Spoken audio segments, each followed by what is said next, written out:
Hello, good afternoon. Welcome to the 8th My Virtual Jericho of the lockdown. We've had some interesting times along the way with some very interesting people. Today is the most important person to date, the local MP. The local MP star. She got a majority of 8,000 last December, and then she's a running to be the next leader of Liberal Democrats.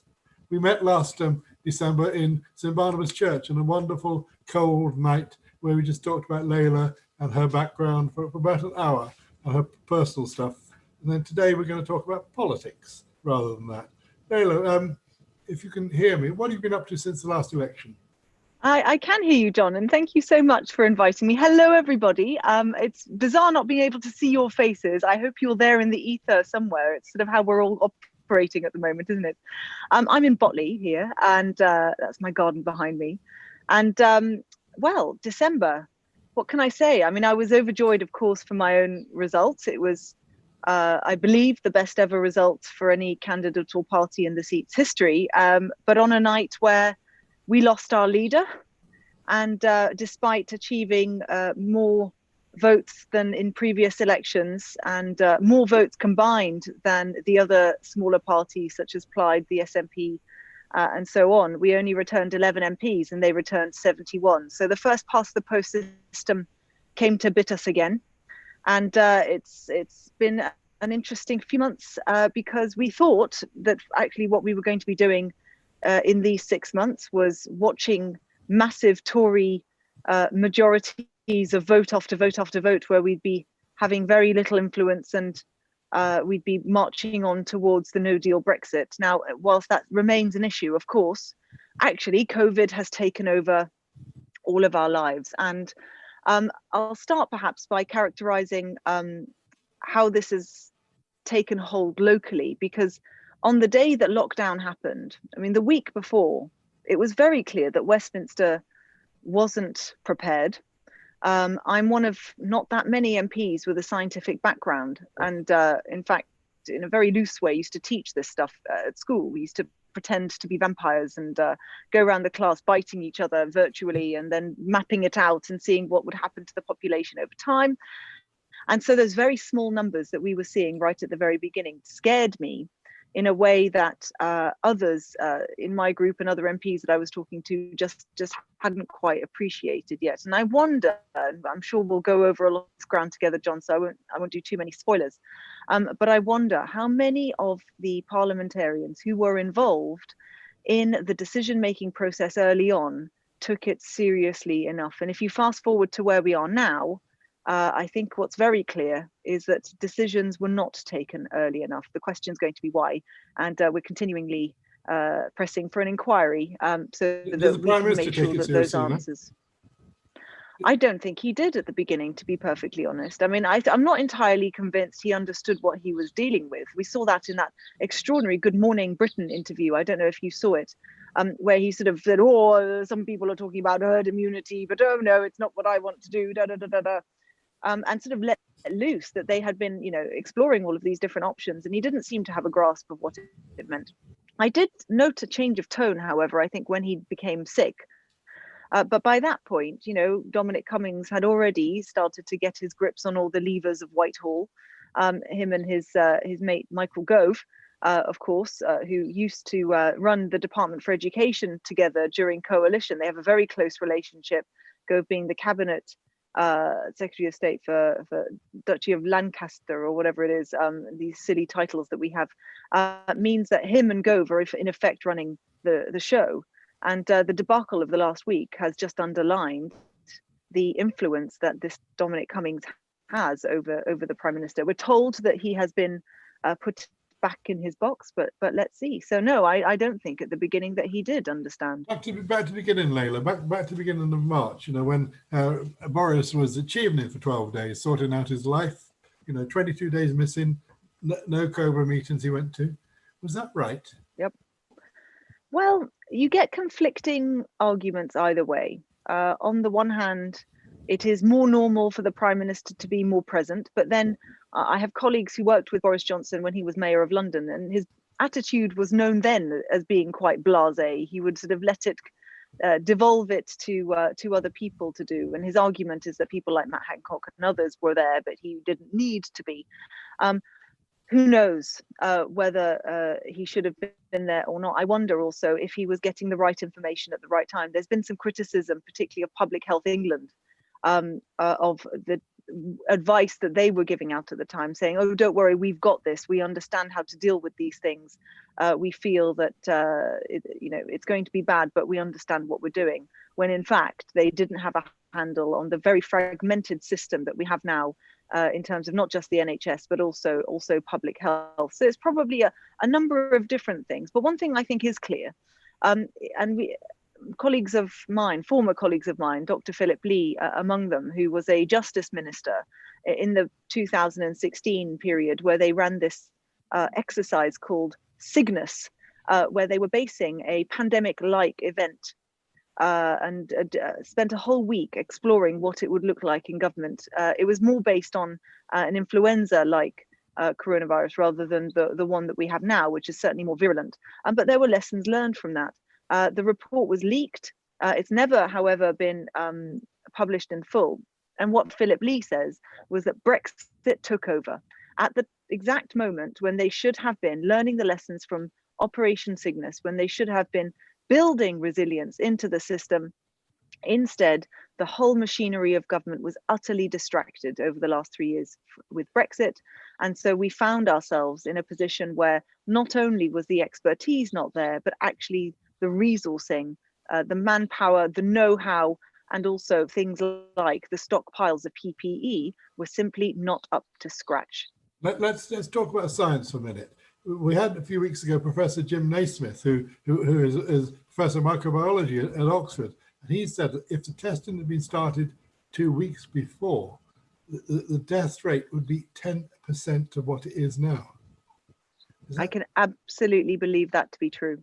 And testing, of course, is again one of the areas we just weren't prepared for. There was an issue with not just the number of people who were able to do it, and we have a very centralized public health system in the UK, very different to countries like Germany and others, where it was much easier for them to scale up a very centralized testing system. I mean, of course, this is all stuff I had no idea about before COVID-19. It's a bit like financial crashes. We all of a sudden become mini experts in things we knew nothing about. But it's like journalists, they become instant experts, yes. Well, exactly. But, I think what the professor there is saying is chiming with what I've heard from a lot of different experts in the area. Had we started sooner, but also had we been better prepared, very fewer people would have died. And in the end, John, that's what it's about.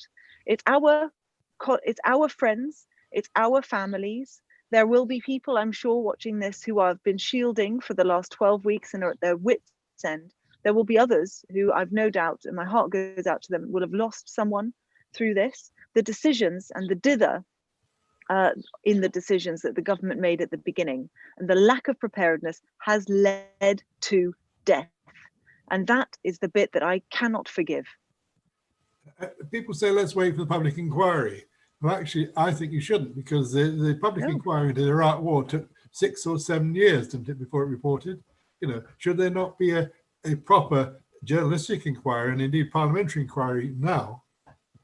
Absolutely, John. Yes, and the Liberal Democrats and I have been calling for this actually as soon as it started, because once it became clear that there were, first of all, decisions that were political ones that were being palmed off as scientific ones. That was one of the early warning signs, I think. They were saying we are following the advice rather than we are taking account of the advice. They have suddenly changed their tune this week when it comes to the reopening of schools. We'll get to that later, I'm sure. Yes. But at the time, it was that we were getting, when in fact, anyone at all who has any kind of scientific training or takes an interest in such things will know that there are enormous confidence intervals in which you have your political judgments. And to be open and transparent with the data, open and transparent with the scientific advice, open and transparent with who sat on stage, what papers they were looking at, what models they were looking at. It took forever to get the initial model from Imperial to be published. And actually, the public debate after that was better. It was better informed. People were able to understand the difficult position the government was in for what it's worth. And it's all very well me sitting here critiquing the government. I'm not sure that I would have wanted to be in the position of Boris Johnson and the ministers who are tackling this. This is extraordinary. But you can trust the public with the information. They learned that lesson far too late and felt that they were still campaigning from the election. Simple slogans, talking in black and white terms, when in fact all there is in a pandemic is shades of grey. And I think had they taken a different approach, not only perhaps would they find themselves in a better position now, their poll rating is dropping, trust in the government's going down.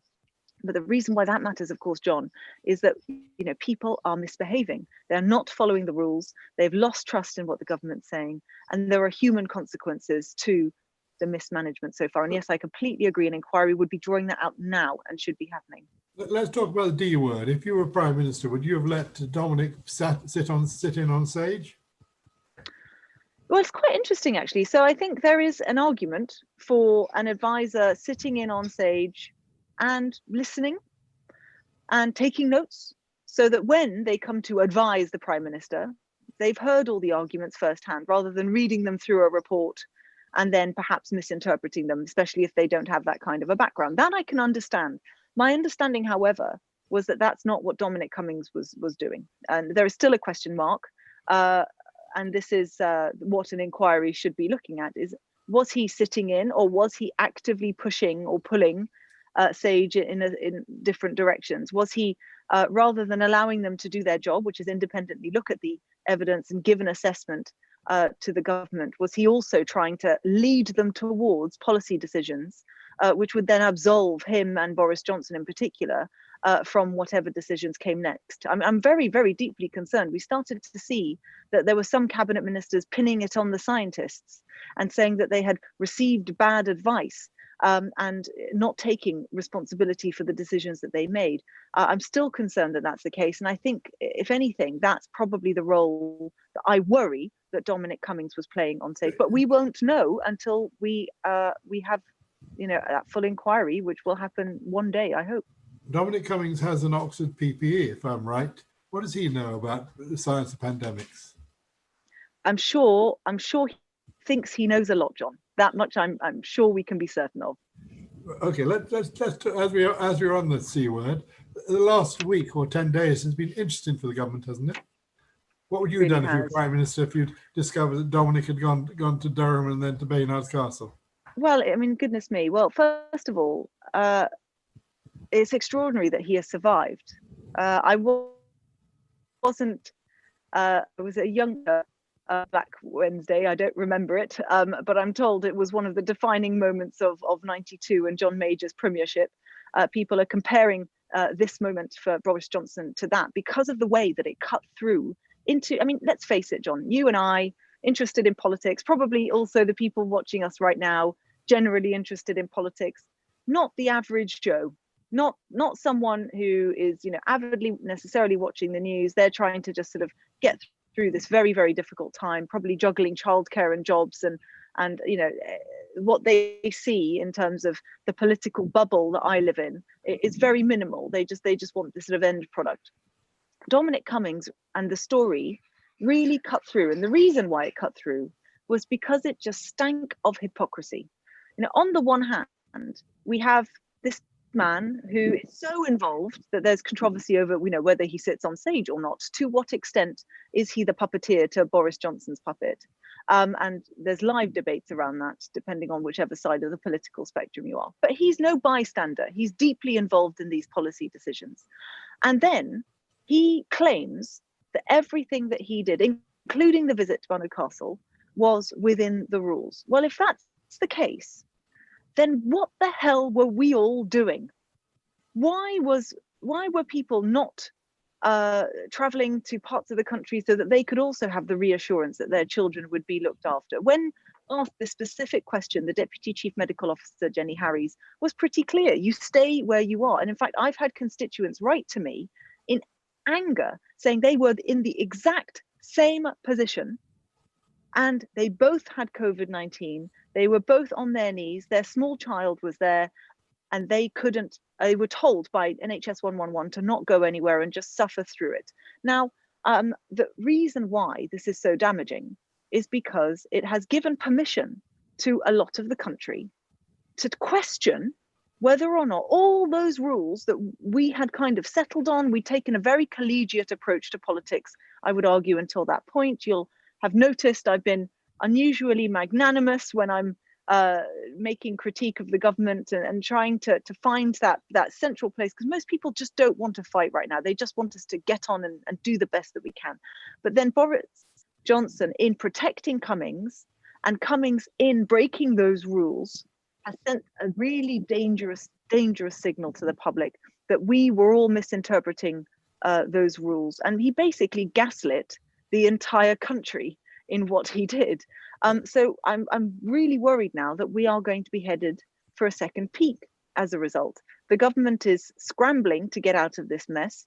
It feels that the way it's going to do it is potentially to accelerate lockdown. It's also got the considerations of the economy, which I do have a lot of sympathy for, to be honest.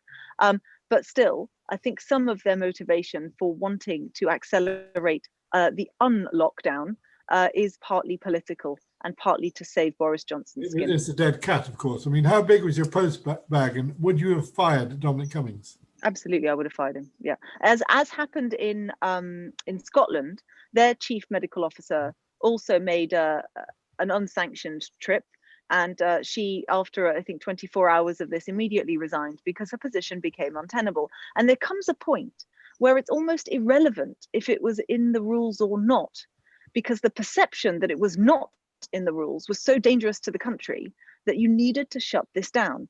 The damage in Boris Johnson keeping him on, I think we have not yet seen. I think it's coming, and it will come in the form potentially of more deaths, because people have got the message that actually those rules, just use your common sense, and if you want to break them, you can use that as an excuse. So you've got an 8% drop in the poll lead, but you've also got deaths, and you've got deaths from Boris's spell in Chevening in early March. Mm-hmm. You know, it doesn't look good, does it?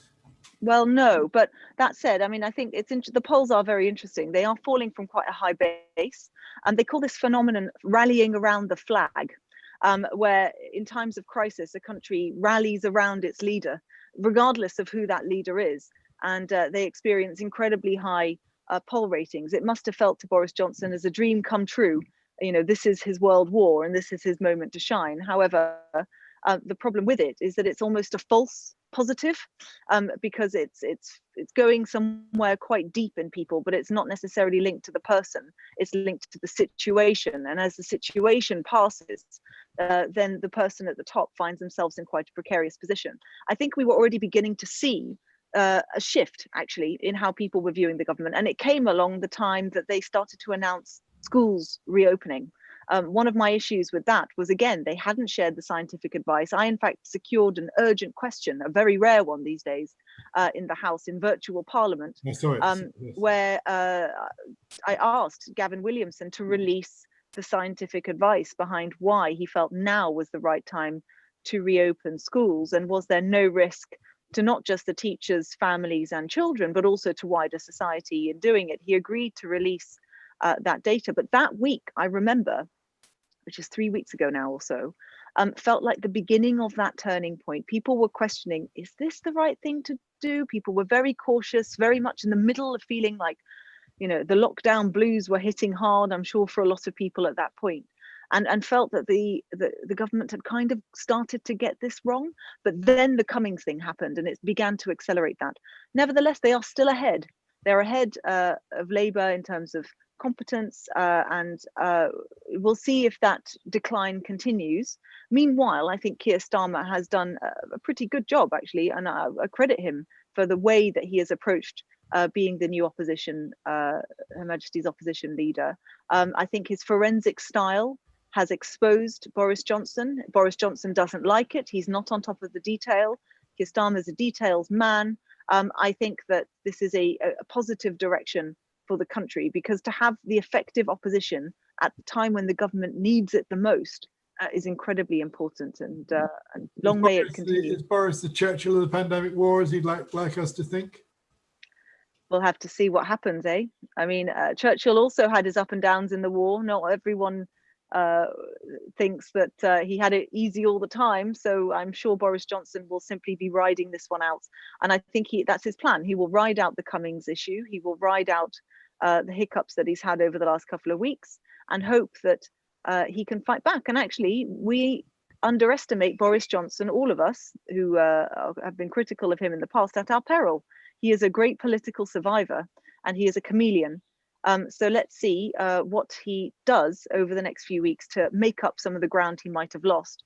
The big issue that he has yet to grapple with, however, is the effect of COVID-19 on the economy. And you, John, you mentioned that my postbag was inundated. It was. I got triple the amount of casework per day that I normally would have done. By the way, Oxford, West and Abingdon, all of you who are watching will be unsurprised and probably pleased to know gets, I think, probably one of the highest rates of casework in the country.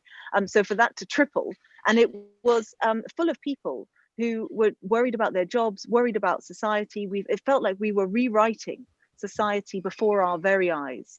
And all of those people will be looking at what the government has done now in despair, that they've had to go through all this anxiety, all this consternation. What they desperately want is reassurance. And what it looks like is that we have a government that's slowly losing control. So let's see. But we ain't seen nothing yet. I mean, there will have to be some form of COVID tax, because of the borrowing that's gone on. Theresa May used to talk about magic money trees. We've got magic money forests going on. We do. And I mean, there are some positives from this, John, and I think it's worth us thinking about them just for a moment. I mean, right at the beginning of this COVID crisis, within 2 weeks, rough sleeping was eliminated. They gave the money to councils to give rough sleepers a bed should they want it. And now they've said that they're going to increase the money. I mean, some magic money trees, they aren't bad things. It's a shame that Theresa May coined the phrase in the way that she did, because investment in some areas, actually in the medium and long term, were always the right thing to do. They just needed that initial investment. So those kinds of things that were the unthinkable before, I think we do need to examine, what are the positives we want to keep. As to, what are the finances of the country and indeed the world going to be at the end of this week, we don't yet know. There are morbidities associated with COVID-19 more than just people dying from the disease itself. As the economy starts to decline, and it already is, the Bank of England is predicting 9% unemployment, which is incredibly high for this country. We will have a crisis again of young people coming into the job market, not being able to get their toehold on the ladder, or if they do get a toehold, it will be very, very insecure. We could possibly even have, and I predict we will have, huge numbers of people in their 40s and 50s finding their industries going under and having to retrain. I mean, we are going to have an enormous period of uncertainty still to come. And how we're going to pay for it, I've been discussing this with people like my colleague Vince Cable, who's now working for LSE and reading around the subject. I mean, the difference between this and the 2008-9 economic crash is that the hope is that this is going to be short-lived. It doesn't feel short-lived right now, but the hope is that it will be 18 months and then it will be gone. And that might open the door to not just higher taxation, which I will be pushing to be as progressive as possible, but also some monetization of the debt, which is what we didn't have as much of in 2008-9 as some are predicting we might have now. So we may find, the issuing of government bonds. It all really depends on the shape that the recession takes. The hope at the moment, you can imagine a sharp decline and a sharp increase. That's a V-shaped recession. But is it going to be a V, or is it going to be a W if we get a second wave, or is it going to be an L because we just don't recover? Well, let's talk about politics. You're going back to Parliament, to real Parliament tomorrow. Indeed. In fact, I'm setting off right after this call. It was touch and go if I was going to make it, because tomorrow morning we've got our sort of face-to-face parliamentary party meeting, though I'll be participating online, and then we're all meeting in Parliament to vote in person to try and safeguard some virtual Parliament, but I'm not sure how lucky we're going to be. So yes, I'll be setting off after this. Commons, haven't you? What do you think about that? I think it's atrocious. I think it's utterly atrocious on two levels, actually. One, on a personal level, for those MPs not like me. I mean, I'm very lucky. I'm young, and it's easy enough to get in the car and get to Parliament, and it's relatively safe. But actually, there are a lot of MPs who are shielding themselves. They've got underlying health conditions. There are MPs from Wales and Scotland where technically, it is dubious as to whether or not they should be making that trip, especially when we have proven that whilst it's not perfect, well, what job is perfect right now if it's done only online? But it's not perfect, but we can participate online. And it's tough for those MPs, but the bit that's really scandalous, of course, is that if they can't go in, then the voices of their constituents are essentially silenced. And in making this move when he didn't have to, Jacob Rees-Mogg is silencing parts of the electorate. It's inexcusable. And I honestly, I hope somehow that in the vote that we will do tomorrow, we might safeguard things like virtual voting. If we don't, then what it will mean is widespread pairing exercise where you hope that you've got the same number of people who don't want to / can't come in on all sides. But it's such a shame that we've got rid of it so soon, because it was beginning to work, actually, in my view, rather well. I mean, you had 2 MPs who've been in intensive care. Indeed. At least 2 MPs. I mean, one of them for quite a long time. Indeed, and touch wood, we haven't had any deaths, but nevertheless, we knew that Westminster was a bubble itself of infection. It was one of the reasons why you saw Boris Johnson and the chief medical officer go down in that same week, apparently the same week that Cummings did as well. I was always worried about this. When people have looked at pandemics in the past, you look at who is traveling across large geographical areas up and down and meeting lots of different people, and it's politicians. We are designed to be super spreaders by the nature of our jobs. And so, even with the necessities of making sure that you have robust debate and holding the government to account, and it's true that hopefully that will be improved, you still are going to have large parts of the population that aren't going to be able to participate. And as an aside, John, I don't know if people have appreciated this, but there is still going to be a maximum of 50 MPs in the chamber.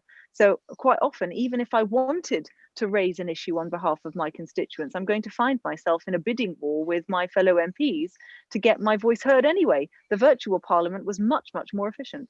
But this has been done in order to get a bay-in mob behind Boris at Prime Minister's question, hasn't it? Well, yes, I don't know how true that is, however, because they are still going to have to maintain social distancing rules. So they already have the maximum number of Conservative MPs behind him as is. And so unless they are going to decrease it just for MPs and no one else, they aren't going to be able to do that. I think actually, for what it's worth, it's more that there will have been complaints from the backbenchers about how the government has been handling the pandemic.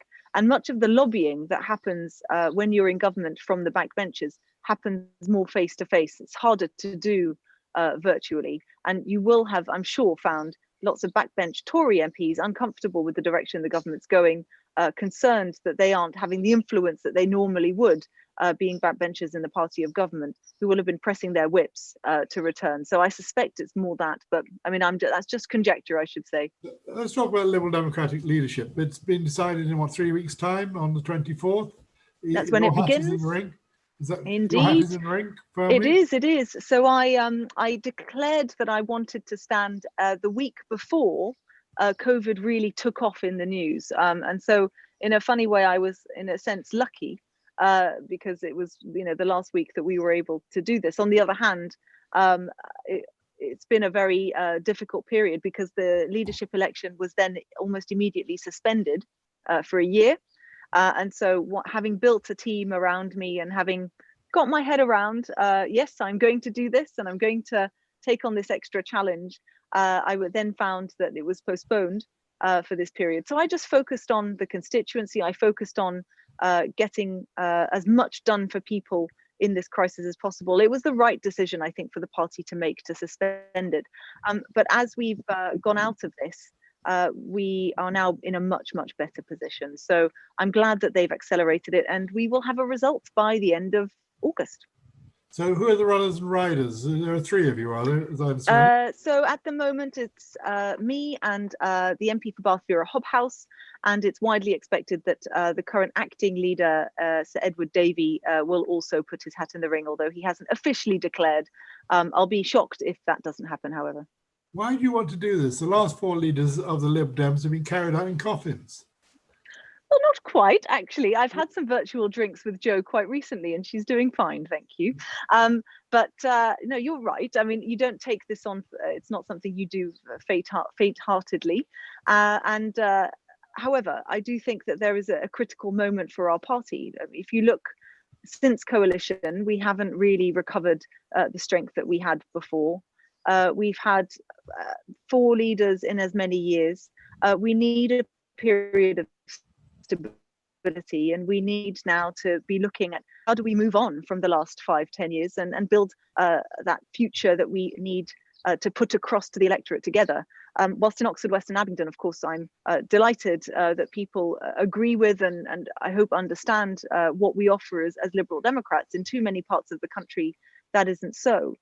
Right after the election, I actually went door knocking because I wanted to bypass the echo chamber of Liberal Democrat circles and actually go and speak to voters elsewhere about what they thought of the Liberal Democrats and what they felt they wanted to hear from the Liberal Democrats, and also what they thought about the other parties as well. What I found very interesting was, first of all, it would all be too easy to say that we had won back voters in their droves since coalition. Unfortunately, the loss of trust that happened in that period still hangs over the way some people view us. And it became very clear that we needed to send a signal to a lot of those voters that we are renewed as a party. To have a party leader that wasn't part of it is one thing, but also, you know, the vast majority of our membership joined since 2015. We haven't really done that successfully with the electorate, and I think that will be very powerful, but it's not enough. And what they also told me was that after our very clear stance on Brexit, the right stance in my view, but nevertheless, we didn't adequately communicate what we were for. So that's what we now need to do. And where I've settled and the vision that I'm putting across for the party at the moment is centered around really 3 main pillars, which probably won't surprise anyone who's been following me locally. Education, of course, strong public services, I think, are an incredibly important plank. For too many, they felt that the Liberal Democrats had stopped talking about the things that really mattered to families, really mattered to people in their day-to-day lives. And education's an obvious space that we have occupied in the past, and that, in my view, we should again. The other is the environment, of course.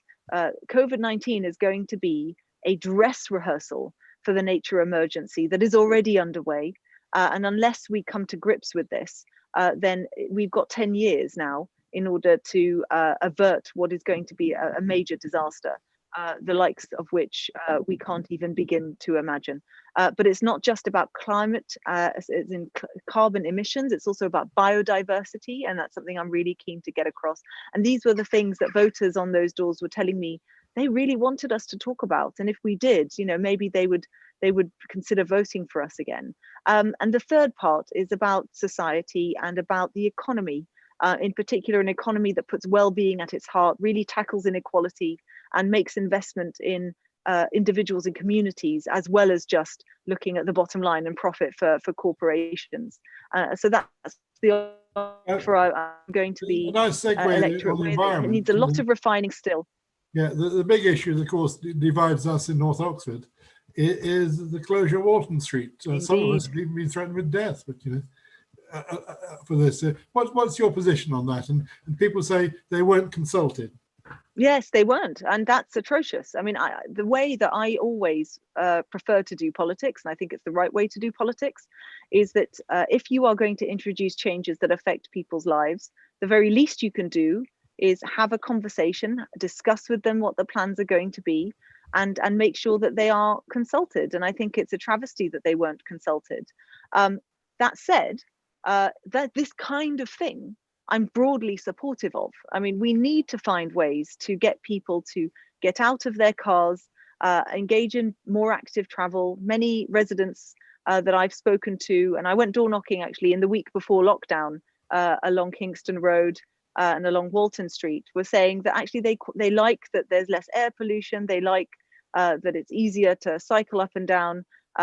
And that needs to, however, be balanced for, you know, the effect on businesses and the effect on the most vulnerable who may not be able to engage in walking and cycling. And so where I know that people like my colleague John Howson have been pushing is for there's a consultation exercise, of course, that's just finished. Let's see what's come out of that. That's not going to regain the trust, I'm sure, with many who feel like this has happened regardless. But we need to make sure that whatever comes out of that consultation is listened to, and things like reinstating the number 14 bus, I think, needs to be absolutely top priority, so that people don't feel left behind by such decisions. But I am broadly supportive of getting people out of cars. We've just got to make sure that it works for as many people as possible. What's the medium and the long-term solution for a low car area like Walton Street and Little Clarendon Street? What would you like to see in 5 years' time? In 5 years' time? Well, it's not really, this is the point, it's not really up to me. I mean, I would love to see better access to well laid out cycle lanes where you don't feel that you have to step into the cars or step into the road in order to be safe as you're cycling. I'd love to see pavements that were pristine, so that if anyone had mobility issues, they can get up and down very easily. I'd love to see more buses running, more zero emissions buses, electric buses. It's a real shame that things like the pick me up services across the country just aren't viable anymore. I thought they had great potential, and more of that kind of investment in ways to get people out of cars. But we also need solutions for those who can't make use of that. And whether it be completely electric taxis that are allowed in such areas to be able to allow those who need it to get around. I would be supportive of mitigation for those, because we can't be leaving people to one side. To the argument around business, however, I mean, the problem is that the businesses along Walton Street suffer from that area being entirely closed off, but other parts of Oxford not being closed off. And so actually, I think the solution for businesses in Walton Street partly is to encourage better transport links that aren't car-led across the whole of central Oxford. And in 5 years' time, I would love to see not just that zero emissions zone right in the centre, but a more widespread programme that would then spread the load and spread the burden across the whole of the area. In places where they've done this well, particularly in parts of Europe, where they've created more of a cafe culture, a bit of a pavement culture. Actually, it has driven people to the area. It becomes more of a destination area, and it can be very good for business. But I totally appreciate the anger that some people feel, and we're not there yet. But I mean, it surely involves new ways of trading. Walton Street and Jericho could become a portent for what could happen in the rest of Oxford. Cafe culture, free streets, wide pavements, cycleways. This is a unique opportunity, isn't it, for us? Absolutely, it is. And also, I mean, the government say that they are investing in such things. They released £2 billion, but it's nowhere near enough. I mean, £2 billion across all the local authorities in the country is really not enough at all. And if we are going to reach the ambition for Oxford to be the cycling city that is on all the signs as we come in and out, then we're going to need much greater investment than that. The last time I looked at it, I think it's around 1 in 5 people cycle to work in Oxford, second highest in the country, second to Cambridge, of course. But we should be aiming for much, much higher. And I would love to see both the city, but also especially the county council get to grips with this opportunity, because now is the time to make this happen. And I think it's very interesting how much widespread support there is for this. In parts of Abingdon, for example, there have been people who have taken to spray painting cycle lanes on the roads to encourage people to use the roads in their cycles. Well, the problem was, and I don't condone this, unfortunately, simply because when they drew the lines, they don't even meet the safety standards that the county already has. So we need to do this properly, and we need to do this safely. But you're right, it's a great opportunity. I mean, London, Bristol, Bath, Birmingham, they're all going in for low car areas and better pedestrians, better for cyclists. Surely we should be leading the way there. Absolutely, we should. Absolutely, we should. And we need the help from central government for the money to do it. One of the issues that we have been grappling with for a long time is Oxfordshire in general suffers from a chronic lack of investment in infrastructure. We are being asked to take huge amounts of economic growth and huge amounts of housing, and yet the government doesn't provide the money for the infrastructure to go with it. They started measuring the number of potholes filled as a measure of success. Well, in fact, wouldn't it be better to get people out of cars and not have so many potholes created in the first place? Wouldn't that be a better way of measuring success in potholes? So yeah, we need certainly government to step up into this. We can't just assume that the county and the city will have enough money. And one thing is just to end on this point on local government in particular, I'm really concerned for local government finances in general. They were promised by Robert Jendrick that any money that they spent on COVID-19 would be fully reimbursed at the beginning of this crisis. They took him at his word, perhaps at their peril, because they're now discovering that that's not the case. And to add to that, many councils have been losing revenue, especially the districts and the cities, because of reduced number of people who now qualify for council tax. If you end up on universal credit, you can get discounts. They get money from parking. And they get money from business rates. And if you've got businesses that are being furloughed or going under, or they've got holidays for those, the amount of money that's come from government to subsidize any of those changes has been nowhere near enough. The Vale of Whitehorse District Council already was taken over by the Liberal Democrats last year because there was a deficit that was looming. The mismanagement from the Conservatives before meant that it was looking to go into deficit in 5 years. My understanding that it's no longer 5 and much sooner than that now as a result of COVID. This is a real crisis, and it means that all of our services that we take for granted, the bins, the roads, everything is now going to be looked at again in the context of these big financial issues. So it's tough times here, John, but this is where we need to shake those magic money trees a little bit, because these are investments worth making. Is there will be retail Darwinism, in Walton Street and Little Clarendon Street. What do I know? I would think 1 in 5 shops and businesses will close. It'll be like a set of rotten teeth. Restaurants and so on. Some are already effectively closed, but will never reopen.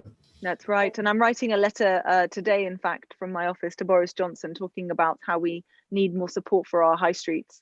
And, I used to live in Jericho before I moved to Botley. I love the area very much. And one of the things that's spectacular about it is the wide range of shops and, the ability to actually not have to leave that quarter mile if you didn't need to. You've got everything right there. My concern is that we are going to end up in a situation where there are some businesses that are simply not going to be able to open again. And I've been holding round tables, by the way, in particular with independent small retailers who are really feeling it. Furlough has been a lifeline and it's been very helpful, but they are deeply concerned. And in Oxford in particular, one of the biggest tourist towns and tourist destinations in our country, many of the shops and businesses rely on the tourists that come in. They have a bumper profits in the summer, which then rides them through the winter months and the leaner months. You take that in combination with the students that haven't come back, and we're going to find that our local economy here in Oxford is going to be, I think, even worse affected than perhaps other parts of the country. Now, Liz Wade, a name you recognise, the questions are trickling in. Will the crisis kill off the Oxford-Cambridge Expressway? Well, as many know, I've been hoping that anything will kill off the Oxford-Cambridge Expressway. I've never been a fan. It's a very good example of when we shouldn't be spending billions of pounds in roads, and instead, why not redirect that £5 billion at least cost into active travel we were giving examples of that earlier. I'm very much hopeful that that's the case. And what's been interesting is, of course, during the election, we had the Tories come here and say, I'm sure it wasn't a political stunt at all, that they were going to scrap or review the expressway. And the rumours were that perhaps the Oxford to Milton Keynes bit might go. So let's see. But what I will certainly be pushing for is not that it would kill it off, but then the money just disappears too. I would hope that they would see sense in reinvesting that money in more sustainable infrastructure, which is also zero carbon, and that will encourage those local high streets to thrive again. HS2 as well, will that be killed off by the economic crisis? Well, that's interesting. Yeah, so I mean, I think the Public Accounts Committee, on which I sat for a number of years, sadly I don't anymore, released a report about this just before the pandemic. In fact, I think the report might have actually been published just a few weeks ago. I think the value for money case for HS2 is what I've always looked at. I've always been pro investing in trains and in train infrastructure. However, you need to at some point ask yourself the question, is the billions and billions of pounds that they're spending on this project at the expense of inter-county connectivity? I mean, I've been for a long time championing the reopening of the Cowley branch line, also the station at Grove. We need much more investment in the smaller stations. And is the massive amount of investment they're putting into HS2 instead of the smaller stations the right thing to do? Let's see. I don't know, however. I mean, this has been reviewed a number of different times by the government, and a decision was made relatively recently to keep cracking on with it. I suspect that we're going to find HS2 is going to be stickier. So if it comes to a vote, will you vote to against it? I am not going to say either way right now, John, because I've always been on the fence with it. I mean, if you asked me a year ago, I would have voted for it. And for the reason that I believe we need to be investing in our country's rail infrastructure. We are way behind our European counterparts, and actually a project like this has its merits. However, the report from the Public Accounts Committee has been making me think again. I don't think I'm at the point where I would commit to voting against it now, but I continue to be open to the arguments for why we may need to change tack. Is Brexit a done deal? People want to know, can you do anything about it? Oh gosh, I mean, this fills me with dread, honestly. We have to remember that it's not, well, it is in the sense that, you know, the withdrawal agreement has passed and it is now law that at the end of this year, we are leaving the European Union. For all intents and purposes, we have left. It would take an extraordinary shift in the political will of this government, a government which, remember, has an 80-seat majority on the slogan, get Brexit done. And one of the first rules of politics is that you don't break your promises as a party of government, or you find yourself in an incredibly precarious electoral position at the next election. So I think the government, despite the fact that it maybe wished it had let the light in, especially in the light of COVID, the massive economic downturn that we're expecting, and the double whammy of a no-deal Brexit that we seem to be hurtling towards, and the effect that's going to have on the economy. Maybe, who knows, Boris Johnson wished that he was in a different position, but I just don't see him change tack. And what can we do? Well, I think we can continue to try and influence. I mean, the only bit that I can offer as hope right now is twofold. One, I hope that we underestimate the ability for the government to reach some kind of a deal with the European Union. Is it possible that Boris Johnson will accept a deal, sell it as the deal that he had promised the people? And, you know, yes, the likes of Farage and others will be upset with him. It might be a softer deal than he might have initially promised, but he will sell it as he got Brexit done, and I've kept to my promise. So maybe the first silver lining might be that, although from the comments that we're seeing between Barnier and Frost, and the way that the negotiations seem to not be going very well, I do have my concerns about whether or not that's going to happen. But the second is, you know, especially if it looks like no deal is going to be the likely option, how are those newly elected MPs from red wall seats that are going to be incredibly badly affected by any kind of downturn in the economy? These are MPs on the Tory backbenches that are worth watching. It's worth watching, and the jury for me is certainly still out as to how they'll behave, because on the one hand they owe their seats to the charisma and the campaigning prowess of Boris Johnson and Cummings and Gove and others, but on the other hand they recognise that if the economy slumps in the way that it's going to affect their areas more than most. To what extent are they willing to stand up for their constituents? That's the question. And I am always, as you know, John, a half glass full kind of woman rather than a half glass empty person. I hope that there might be some voices in amongst them that will encourage Boris Johnson not to go off the cliff edge of no deal and put a halt to the whole thing if he possibly can. At the moment, what we are doing is calling increasingly for an extension. There are voices on the Tory backbenches that are joining us quietly behind the scenes. I was sad when Keir Starmer didn't go full throttle for this when he was asked to a few weeks ago. I note that Sadiq Khan today on Twitter has said that he thinks it's the right way to go. And as ever, we wait for the Labour Party to come on board. And if they do, then there is an increased chance, I would hope, that you might find enough voices on the Tory backbenches to join them, and we achieve the extension to transition that at the very least will avoid the double whammy that I was describing before. But let's see. Those Red Wall MPs, surprise MPs, they were surprised anybody to be there. So were you I know that feeling well. I was about to say, yes. Indeed. How did you feel in 2020 when you got this whopping majority in local terms? Oh, certainly humbled. I mean, I wasn't expecting to that level. And of course, Brexit was part of it. But the election itself, I found very reassuring. I've always and will always continue to put Oxford, West and Abingdon first. You guys are my bosses. I don't have other bosses. You guys are my bosses. And I know that. I work for you, indeed.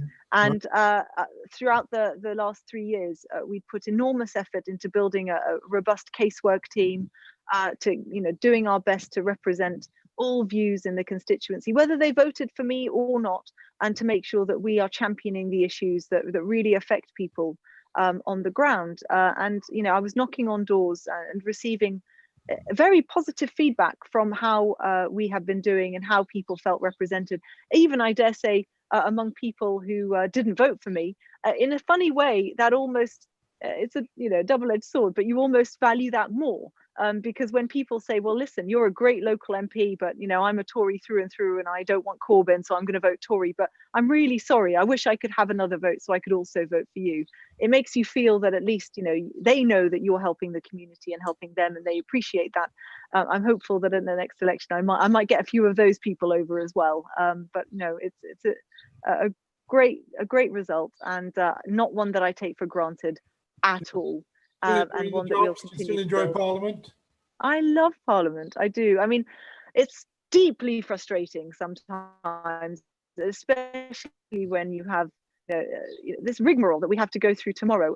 I didn't print it off, but I should have done, and showed you the route that MPs now have to take to vote. They're expecting that votes are going to take anywhere between half an hour and an hour just to cast one vote. It's a kilometre. The line is a kilometre long, isn't it? Kilometre long. I mean, it's ridiculous.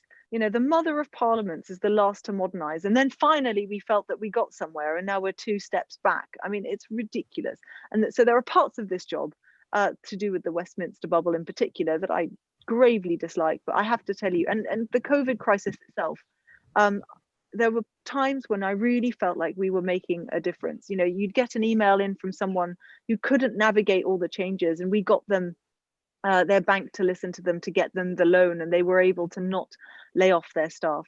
Quite early on, I got and I don't know if people saw this, but it really is, I'm very proud of it, because it really was locally generated.